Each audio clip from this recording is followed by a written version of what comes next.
네, 위클리 브리핑 시작합니다. 안녕하세요. 김주영입니다. 오늘은 키움증권 투자전략팀 김유미 팀장님 또 한지영 연구위원 모시고 이번 주 증시 전망 같이 한번 체크해 보겠습니다. 네, 안녕하세요. 안녕하십니까. 네, 이번 주 시장의 불확실성도 많은 것 같고요. 본격적으로 실전 시즌, 어닝 시즌에도 네. 좀 돌입을 하는 만큼 체크해봐야 될 게 많을 것 같습니다. 우선은 지난주에 마이크론이나 TSMC를 좀 중심으로 네. 해서 반도체주들이 강세 흐름을 보였는데요. 이번 주 본격적으로 이제 어닝 시즌에 돌입을 하잖아요. 네네. 어떤 부분들 좀 체크를 해봐야 될까요? 어닝 시즌에 들어가는 건 맞는데 그 증시 방향성에 절대적인 영향력을 행사할 이벤트는 다음 주에 예정이 되어 있어요. 이번 주 같은 경우는 뭐 인텔이나 넷플릭스, 우리나라 삼성전기 이런 주식들인데 이들은 그냥 뭐 개별 섹터 내에서 온기만 조금 부여할 정도지 증시에는 좀 미치는 영향들은 그렇게 크지 않을 거다라고 보고 있고, 그거보다는 뭐 트럼프가 다시 이제 만들어내고 있는 불확실성 그거를 저희가 이번 주에 좀 마주해야 될 것 같아요. 그래서 단기적으로는 좀 흔들림은 있을 거긴 한데, 그래도 저는 아직까지는 뭐 미국이나 우리나라 모두 뭐 증시 방향성 위로 보고 있고, 네. 코스피 지금 거의 뭐 사실상 5천 아닌가 4,800 네. 올라왔는데, 예, 저는 뭐 코스피 5천도 시간의 문제다. 이게 여부의 문제가 아니라 시간의 문제다라는 관점으로 가지고 이번 주 좀 증시 대응 전략을 수립을 해놓고 있습니다. 뭐 방향성에는 틀려지는 게 네. 없는데 단기적인 변동성은 또 트럼프발 이슈에 따라서 나올 수 있다라고 이야기를 해주시는 것 같고요. 그래서 그런지 트럼프 대통령도 이 반도체 또 다시 한번 건드리기 시작하는 것 같습니다. 반도체 관세를 좀 꺼내 들었는데 이게 어떤 건지 또 어떤 배경이나 의도가 있는 건지 궁금합니다. 네, 일단은 반도체 트럼프가 먼저 그 이야기한 거를 먼저 말씀을 드리면은, 그 중국으로 들어가는 반도체 그 HBM이나 그 GPU에 대해서 거기에 들어가는 반도체에 25% 관세를 부과하겠다라는 게 트럼프의 이제 발표이고, 또 주말 중에 이제 러트니 믹 상무장관이 미국에서 반도체를 생산하지 않으면 100% 관세를 부과하겠다. 이 두 개가 지금 이제 반도체 전반적인 투자 심리상의 노이즈를 끼게 만들고 있는 것 같아요. 왜냐하면은 엔비디아 H200이랑 그다음에 AMD MI3이 그게 지금 중국으로 들어가는 핵심 물량들인데, 네. 거기에 뭐 삼성전자나 SK하이닉스 칩들이 메모리가 들어가 있죠. 그렇게 되면 우리나라 반도체 업체들에게도 부담이 될 것 같긴 한데, 실제로 관세를 그렇게 부과하기는 저는 쉽진 않다. 25% 관세. 왜냐하면은 그 우리나라 같은 경우는 이미 무역 협상을 체결을 하면서 최애국 대우 조약을 체결했기 때문에 네. 받았기 때문에 25% 관세 그대로 부과될 가능성이 저는 크지 않다라고 보고 있고, 100% 관세가 더 중요하잖아요. 근데 그거는 미국 입장에서도 거의 그 약간의 자충수를 두는 행위가 아닌가. 네.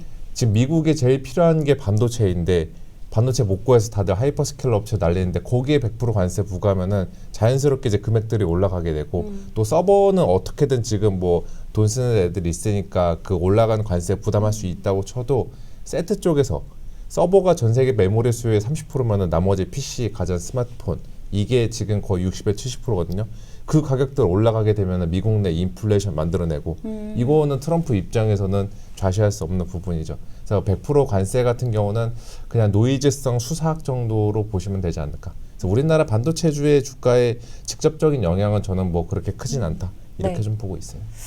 크게 영향받지는 않을 거다라고 이야기해 주셨고요. 여러 가지 사실 뉴욕 증시라던가 미국에서 이야기 계속 나오고 있는데, 원래 지난주에 좀 예상이 됐었던 이 상호관세 관련해서도 또 다시 한번 연기가 된 것 같습니다. 뭐 20일에 이르면 판결이 나올 거다 이런 네. 이야기가 있는 상황인데, 이 부분은 시장에 좀 어떻게 영향을 미칠까요? 네, 일단 좀 판결 빨리 나왔으면 좋겠죠. 원래 9일날 나온다고 했다가 네. 14일날 나온다고 했다. 20일로 저희가 확정이 된 게 아니잖아요. 그러니까 대법원에서 뭐 중요한 선거 뭐 결과를 공개하겠다 이 정도지, 대법원 상호관세 판결을 공개하겠다 이런 식이 아니니까요. 네. 그래서 결국 중요한 거는 관세는 위헌으로 나올 확률이 높습니다. 일단 폴리마켓에서도 그렇게 베팅을 하고 있고, 네. 근데 증시 전체 시나리오는 저는 뭐 그게 변하진 않을 것 같아요.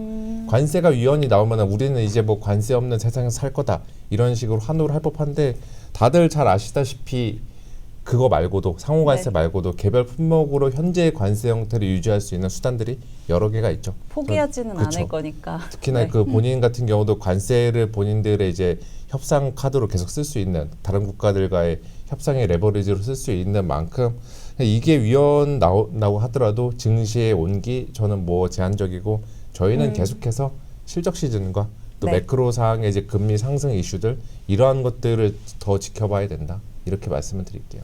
그럼 이 부분도 한번 체크해 보겠습니다. 이 파월 연준 의장을 좀 압박을 했었잖아요. 네네. 수사를 통해서. 근데 이제는 캐비넷 싯이 아니라 워시가 좀 유력하게 올라온 모습인데 좀 플로우가 어떻게 이어지는 걸까요? 이거는 원래는 저희가 그 이름이 헷갈릴 수가 있는데 케빈 네. 하셋 전 백악관 현재 백악관 네. 국가위원장 이 사람이 원래 1순위 유력 후보였는데 지금 약간 경쟁 구도가 살짝 복잡해지고 있죠. 네. 지금 그 매파 성향의 케빈 어시가 지금 1순위 후보로 올라오고 또 2순위로 블랙록 회장이 이게 올라오고 있더라고요. 네. 여러모로 지금 뭐 전체적으로 가늠을 하기 어려운 상태인데 더 중요한 건 이건 것 같아요. 누가 되든 간에 지금 이들 모두 트럼프의 압박에서 자유로울 수 없겠다. 흔히 말해 이제 독립성 논란인 것 같은데 그 논란을 트럼프도 계속 짊어지고 갈 것 같지는 않아요. 왜냐하면 연준의 독립성이 훼손이 된다라는 거는 주식시장뿐만이 아니라 미국 경제 전반에 걸쳐서 그 부담이 될 수 있는 네. 요인이고 이거는 트럼프 지지율에도 고스란히 연결될 수 있으니까 이 부분에 대해서는 저는 약간 그 소음 노이즈성 재료로 접근하는 게 맞다. 그런데 일단 시장은 캐비넛이 이 매파 성향 인물에 대해서 굉장히 경계를 하고 있는 만큼 금리 상승과 관련된 리스크는 저희가 조금 이제 점검을 해야 될 것 같은데 네. 이게 막 시장 금리를 뭐 계속 급등시키면서 저희가 22년도 러우 사태 때 경험했던 그 아픈 기억처럼 금리 급등으로 인해서 증시가 급격히 조정받을 가능성 저는 뭐 굉장히 좀 낮게 가져가고 있습니다. 금리가 이 소식 나오면서 좀 영향을 받긴 받았는데 상당한 좀 제한될 거다라고 보고 계신 것 같습니다. 그럼 이번 주 이벤트들도 한번 체크를 해봐야 될 것 같은데요. 다보스 포럼 이제 19일에 그렇죠. 예정이 되어 있고 네, 여러 인물들이 또 발언을 한다라는 소식이 있더라고요. 어떤 포인트 좀 주목해봐야 될까요? 사실 이번 주 다보스 포럼이 19일에서 23일 예정이 되어 있고 그렇게 예전처럼 이렇게 예전에는 시장에서 계속 관심 있는 건 아니었는데요. 네. 이번에 관심을 받는 거는 트럼프 대통령이 21일 날 연설을 합니다. 네. 근데 최근에 지정학적 리스크라는 부분들이 많이 부각이 됐었잖아요. 베네수엘라도 있고 러시아하고 우크라이나도 있었고 그리고 최근에는 그린란드 같은 부분들이 있었는데요. 이러한 지정학적 리스크라던가 사실 최근에 그린란드 관련된 병합과 관련돼서 나오면서 유럽 8개국이 약간의 순찰대를 보냈잖아요. 네. 그러면서 지난주에 관세를 2월 1일부터 부과하겠다. 그래서 지금은 지정학적 리스크, 이러한 관세와 관련된 이슈에 대해서 트럼프가 어떤 발언을 내놓을지 거기에 조금 더 주시할 필요가 있다라고 보고 있고 더해서 사실 미국인들의 어떤 생활비 경감과 관련된 부분들이 최근에 나왔었잖아요. 네. 신용카드 이자율 뭐 상한이라던가 이 부분에 대해서 좀 더 관련돼서 발언을 하겠다라고 했기 때문에 그런 부분 두 가지를 좀 체크해 보시면 되지 않을까라고 보고 있습니다. 결국에는 트럼프의 입에 좀 주목을 해봐야 될 것 같고요.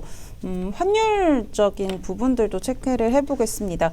원달러 환율이 1,480원 이제 정말 코앞에 네. 다가온 것 맞아요. 같은데요. 환율 시장은 좀 어떻게 보실까요? 환율은 일단은 1,480원은 심리적으로 굉장한 그 지지선, 저항선 네. 이렇게 봐야 되는 거예요.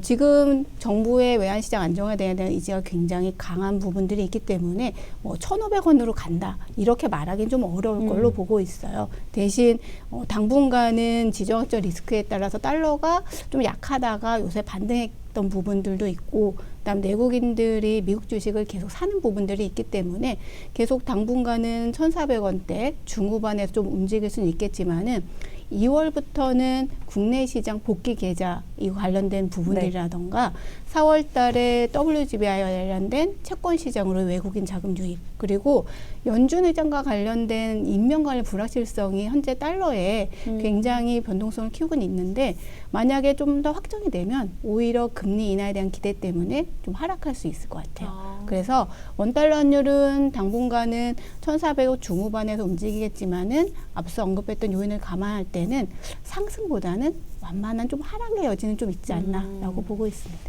완만한 하락으로 좀 이야기를 해주셨습니다. 그럼 이번 주 좀 살펴봐야 될 매크로 네. 지표들은 좀 어떤 게 있을까요? 이번 주 같은 경우에는요.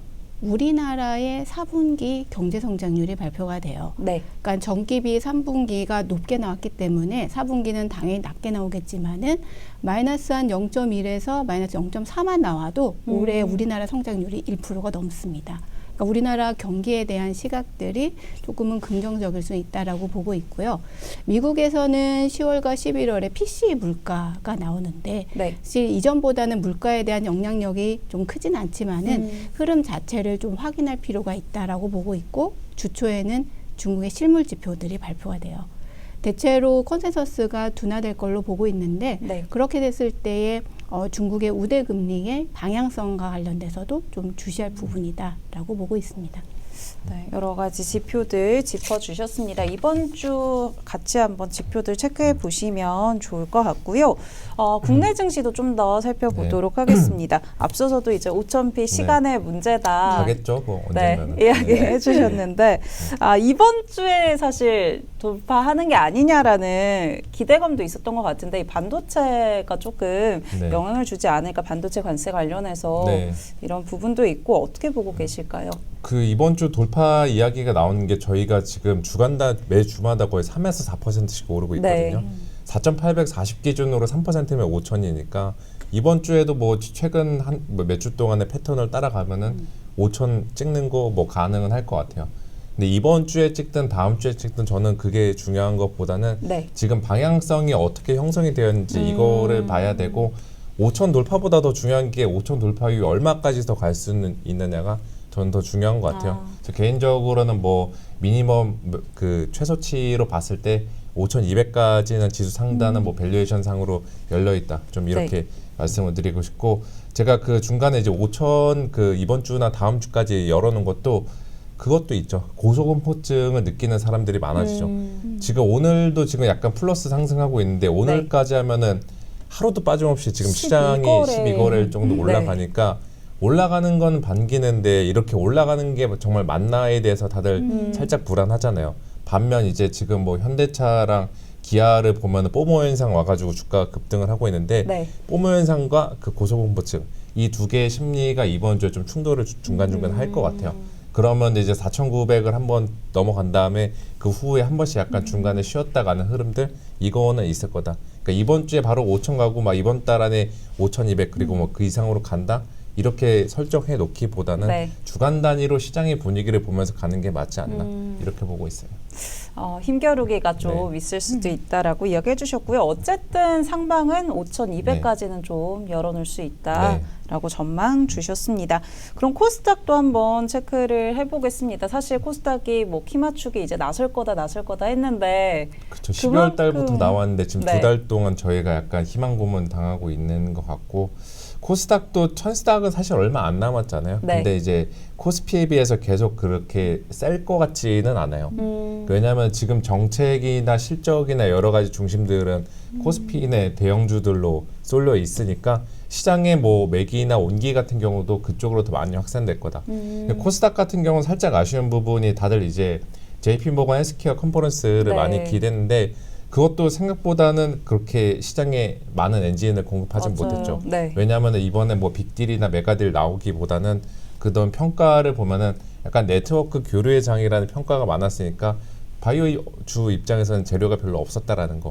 이게 지금 또 그 코스닥의 상대적인 뭐 취약함 이거를 보여주는 대목이고 2차 전지도 지금 쉽지는 않잖아요. 네. 예, 그래서 바이오랑 2차 전지 둘 중 하나에서 대형 좀 큰 총매가 나오면은 코스닥도 천스닥 그리고 이제는 코스피보다 코스닥이다 이런 식의 분위기가 나올 건데 아직은 그런 상태가 아니라는 거. 그래서 저도 코스닥은 뭐 여기서 더 팔라고 바이오주도 들고 있던 거 손절하시라고 말씀은 드리기는 어렵지만 네. 그래도 지금 시점에서는 여전히 코스피 그 안에서 대형주로 저희가 대응을 해야 되는 게 맞다 이렇게 말씀드릴게요. 확실히 코스피 중심으로 또 가는 놈이 더 잘 가는 네, 그런 시장 분위기가 어느 정도는 좀 이어질 거다라고 보고 계신 것 같고요. 국내 증시에서는 좀 어떤 부분들 이벤트에 주목해봐야 될까요?